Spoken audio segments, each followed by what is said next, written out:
Good day, good evening, good afternoon, ladies and gentlemen. Welcome back to another video. My name is ShewDog24, and let's get into this one then.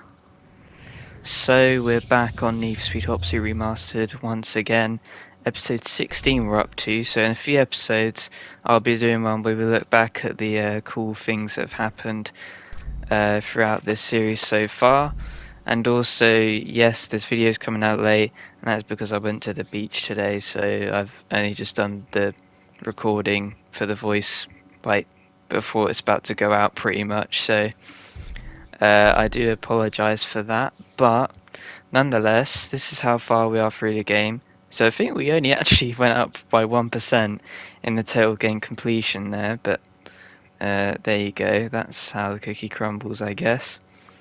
But the first event that I've decided to do is the Coast to Coast race event with what cars are these? The Super Series cars, that's it. So it looks like we can basically only choose between any open top car, and since we got the Corvette Grand Sport fairly recently, I've decided to use that one in a nice blue colour. And we're going to be starting at 4 AM with night conditions and 12.3 miles of track or of the route lays ahead of us. So it looks like we're going to be going through the dam and through all of the desert. There's the circular roads there as well. Love those loop-de-loops, but not quite vertical loop-de-loops, more horizontal ones. Love those, but as we start the event, we've got 7 other cars in front of us for an 8-car race, and so off we go then into the starting sort of sequence. We didn't get the best of starts, but I don't think we really ever do. So we go down the inside on this guy along and past the barn, gain quite a bit of boost actually quite quickly, which is nice. So we deploy some of it to get the slipstream to get to over 200 miles an hour to meet our fast or our top speed, should I say. Get a bit of this corner wrong, almost clip the barriers, which would have been bad. Go through a closing door against this Aston Martin and continue to drive as we've done over 500 miles throughout this series. That is pretty wild, that's plenty of miles. But we're stuck in 4th a bit here, looking to get into 3rd, but clipping the barrier hasn't really helped us. Deploy a bit of boost to help, go down the hill now and just about past the Porsche. Have to give it a little bit of a nudge. To the right you can see headlights, and I just about avoid the headlights from the truck, but I do have to then concede 3rd position. So now looking to make a charge once again down the hill, down the inside on the Porsche, and now we just got a Lamborghini and I think a 918 Spider up ahead. Decide to try and take the shortcut, but it doesn't really work. We get loads of collisions, and yes, Mr. Chicken, I can hear you. But yeah, it's not really worked out well for us, and now we're all the way in plumb last in 8th. And well, the good thing is we got 8.2 miles to catch up, and that guy's already crashed into a box truck, so that's promoted us to 7th. But as we speed things along here, we're just trying to catch up a little bit to the cars in front. And as we enter the tunnel towards a dam section, that car gets hit by a traffic car, and we carve our way through the pack a bit there as we went down the hill. Smash into the truck there, which didn't exactly do wonders for our health, but we're back in the mix. We're basically back to where we were. Looking to try and get on the shortcut though, and end up smashing into the barrier because I couldn't quite cross the road fully while there was other cars there. And so we're back into plumb last once again. Who would have thought? But once again we're going to be trying to make our charge. We go past the other Chevy, past the Audi, back up to 6th. We got the Aston Martin ahead of us here, so we take a wide line, give him a bit of a nudge and continue on through. Fly on up past this section, seem to be way faster than the AI right now. Try and drift around the Porsche, executed superbly there in the end. and now we've got the Lamborghini looking to try and get up to second for us now. We do just about get ahead, and now our eyes are set on first, but first is pretty far away, so we've got to do a bit of catch up first. But we have the diner, and we also have my favourite corner, of course, is the horizontal loop-de-loop around this foresty, hilly section. And I imagine we'll be able to make up a decent amount of time here compared to the Porsche, because again we're going to be using a bit of boost and trying to get past, but well, our progress is once again halted by a green Audi traffic car just stuck in the middle of the road, completely scared like a deer in headlights, and we strike straight into it, and for some reason my lights go off just then. I had to dab on the brakes to make sure that they still worked for that, but yeah, it was a bit of a weird glitch. We must have just done slightly more damage to switch our lights off, but no time to look at the lights now, because we've got 2.4 miles and we're in third. We're looking to try and get second around the outside, just about get ahead of the Lamborghini, because we were better coming out of the corner with the boost. And now going down the hill around the loop, we go around the outside of the Porsche. Lovely little cinematic overtake there, but go a bit too wide on the corner. That invites the Porsche back in. He's just right behind me. Then we have a bit more of a passive drift as we drift through the horizontal loop now onto the straightaway, and we can deploy boost 1 mile to the finish, and we're being kept honest by this Porsche here. But we're going to be going around this basically penultimate corner, get it basically nailed on, get some boost going, and start to create a little bit more of a gap as we come around the final corner. And we are quite comfortably in first now, but it was quite a roller coaster of a race. There were times we were first, times we were 8th, but we do just about get it done as we look through a pixelated pine tree, and we get the gold in 5 minutes and 16 seconds, 0.30. But we're going to be also getting a new car as well, because we passed the little check mark, the little triangle. And that new car, once I accept the reward, hello, there we go, finally decide to press X.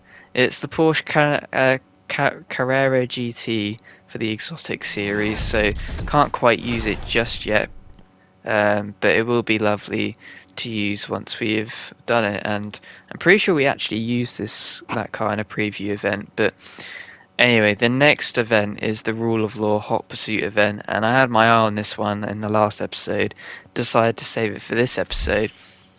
And well, you only get to choose between Porsches and the Rapid Deployment Unit, and I thought maybe we go for the 959, ended up going for the Panamera Turbo instead. And we will be having sunny conditions at 3 PM, 7 bus required, with 5 spike strips, 5 roadblocks, 3 helicopters, 5 EMPs, so we have plenty of ornaments, or equipment should I say, with 14.7 miles of track to try and contend with. And as all of the racers race on by, it is now our time to get things done. But we, fortunately, like I've said, we've been given plenty of equipment to help us here, so it should hopefully be a bit more of an easier one. But it's never easy in Need for Speed Hot Pursuit. It feels like sometimes is already we have someone deploying a spike strip, and it's not even been, well, it was under 15 seconds I think, as we overtake the Lamborghini that deployed the spike strip. We also deploy a helicopter of our own to start dropping some spike strips ahead. Try and deploy a spike strip to get this guy, but just about miss as he ducks to the left while we shoot out the spike strips to the right. We've also deployed a roadblock, which has helped us a bit as we get 50 roadblock collisions through the enemy. And for some reason the helicopter is just stuck up there. Not sure what he's exactly doing, but eventually he's going to start to follow us and go overhead. But I mean, we're doing a decent job as we chuck a spike strip out and we get our first bust. We're certainly, you know, cushioning and sort of hitting against some of these racers, as that guy's fate was a bit sealed after he hit that traffic car, so we get a second bust. But yeah, as I've been trying to say, I couldn't figure out how to say it, but we've basically just been chipping away at some of the health of some of these cars. So while we are a minute 25 in and we've only got 2 busts, we've still got quite a lot of their healths down. So that is helpful indeed. But we're going to deploy another roadblock, narrowly avoid the spike strip from the enemy, and deploy an EMP of our own, as the helicopter you would have seen there also got a hit off and now races on ahead to try and lay his next trap. Gladly the helicopter does stay around for a bit, and that spike strip, oh, we just about missed that spike strip, but it does hit the guy behind us, which is fortunate for us. But yeah, that spike strip was well placed by me. I saw that we weren't going to quite be able to hit him, so I had to move my car a bit to the left to chuck the spike strip almost across the road, as we get an EMP on this Nissan GTR ahead. And once again the helicopter still on its first charge, so you can see how much longer it lasts compared to when you first get them, as we take out the Nissan GTR since it crashed into the Porsche roadblock. So we've got Porsche on everything, it feels like, and we get another helicopter bust onto the Porsche that time. I have to slow down a little bit because now there's no one in front of me, so I decided to take a bit of the grunt force there and slow the Lamborghini behind down. And now we deploy a helicopter once again just to help assist us, as we also deploy an EMP. And should this one hit, which it does, that is that fella out, EMP busted, and lovely cinematic little shot there as well once again. But the Lamborghini is the only one that's left, and well, we just cut across it pretty much, and he was at low health that we didn't even need the roadblock or the helicopter that I deployed, because the race is shut down in 3 minutes and 7 seconds, 0.31, to give us the distinction award. So we're doing well, we're doing really well. We haven't really failed an event in ages, at least as far as I remember. So yeah, doing especially well as of right now, but we'll get another new reward as the bounty racks up, and we'll also be getting actually 2 more rewards since we got to level 8, or trooper level, for our license for the police side of things. So again, progressing well. Congratulations to us, we've been promoted, and that is to trooper. And I'm curious to see how many total busts we've actually got. We've got 68, so pretty decent, to be honest. It's quite a decent amount.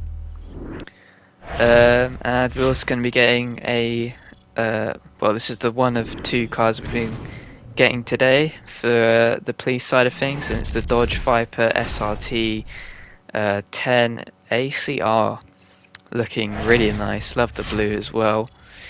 And we also have got another car, and that is the Lamborghini Gallardo LP550-2, blah blah blah, big name. Anyway, it's a Lamborghini police car, so maybe we'll use it later on. But right now we've got the preview event called Sand Timer, where we will be going in the Bugatti Veyron 16.4 Grand Sport.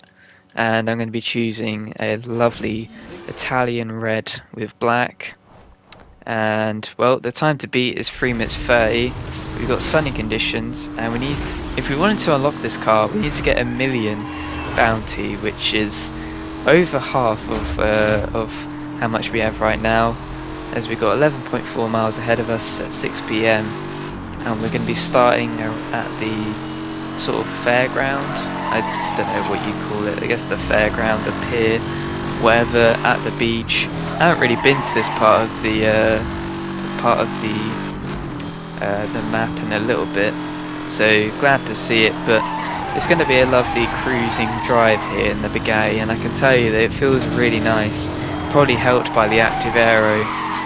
Of course we already drove the police version of this car earlier on as a different preview event, but now we have the race car version, and can tell you, both of them feel great, and both of them are actually quite chunky, because as you can see, we hit the traffic car, but it's still all good, so well done to Bugatti for that one. But as we drive along here and cruise at the sunset, lovely sunset, there you go, beautiful, the active aero down as well to give us a bit extra performance. Well, I wanted to talk a little bit about a few things, and the first thing is I've actually been thinking of maybe my Instagram chief_dog74. I'm thinking of not only just posting sort of I say every time I upload a video, I don't. I'm probably a few weeks behind at this point, but alongside doing that, I think it also could be cool to post some of my own digital photography that I get through these games, like for example making the thumbnails. I think some of these thumbnails look really cool, so it would be pretty nice to upload them to Instagram and see if other people like them, whatever. And I'm not just talking about just doing it for Need for Speed Hot Pursuit. I could do it for Burnout Paradise, but it doesn't really have its own photo mode. I sort of just have to wait for the HUD to disappear and then do it myself, which isn't ideal, but it's what it is.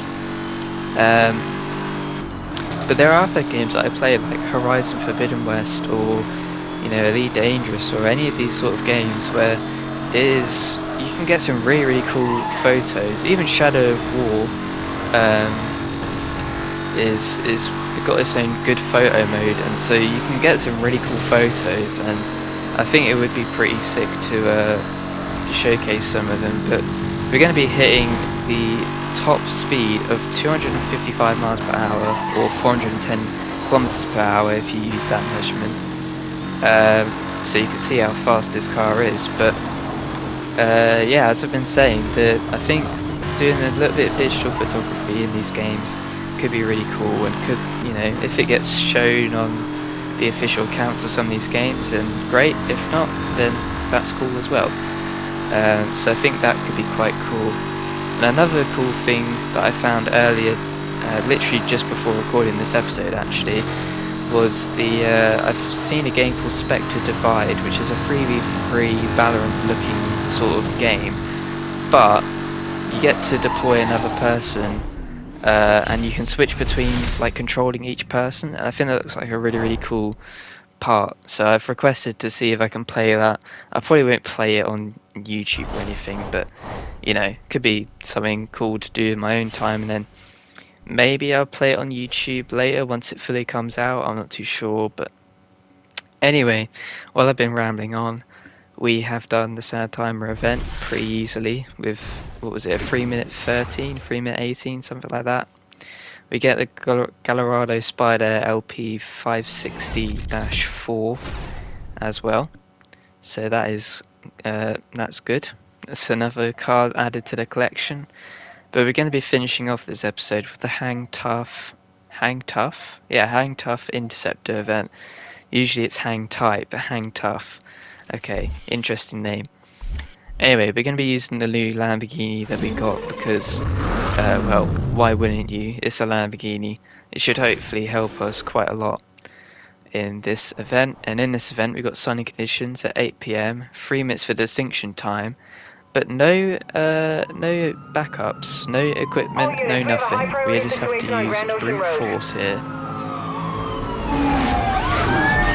Caution advised, suspect identified as escape convict 212.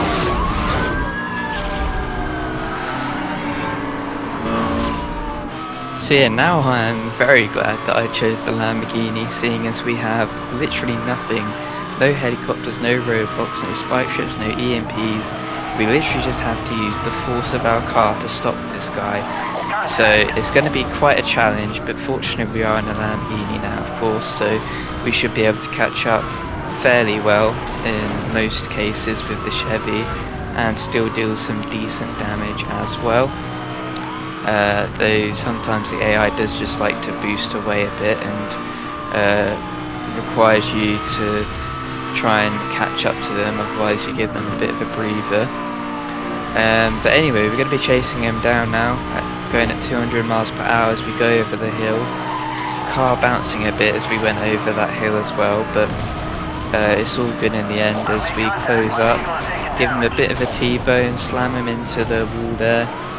Just about get around us, but as we speed things up, you can see he's got a bit of a gap starting to form. But quite quickly, to be honest, we're able to close the gap as we go around the corner and into the tunnels. We are by far the faster car here, and we've caught up pretty well. Sticking with him, just doing a little bit of chip damage. He's down to about half-ish health, and looking like he's going to turn right, and then he just does a weird turn. Eventually I see him in my mirrors though, spin round to see that he's trying to escape that way, get in front of him, and we stayed just about long enough for him to be stopped and be busted, because that is a way that you can bust cars. And so we do it in 1 minute 45 to get the distinction award. But I know it's not the best and the most fun way of destroying an interceptor, event. But sometimes you just have to do it the old-fashioned way, which is just to stop them. And I think we could have potentially got him, but time is really starting to tick down there. So I'm actually quite lucky that we were able to do or to stop him that quickly. But that is going to do it for today's episode, guys. Hopefully you did enjoy the episode. If you did, go ahead and hit the like button, comment anything you enjoy below, subscribe if you enjoy all my content, give me some constructive criticism as well. And yeah, that's it. Till the next video, guys. It's been Chief Dog 74. Hopefully you enjoyed it, and I'll see you guys in the next one.